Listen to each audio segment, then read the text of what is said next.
In this video, I will show you how to pay Uber Eats with gift card. So if you recently purchased right here a gift card for your Uber Eats, you can just go right here to ubereats.com that actually shows or sells gift card.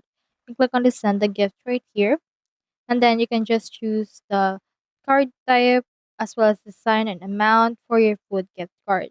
So if somebody has gifted you with this, you will have the numbers for this gift card and you can just use it to purchase.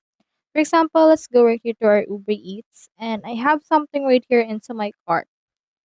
Now in this one, I have in here the Taco Bell, so I'll just scroll down. Then for this one, click on this continue. And then for this one, it will be added as your Uber Cash. So you can just choose Uber Cash option right there. Then after that, just click on this place order option. So that's how you actually pay Uber Eats with gift card. Hope we help.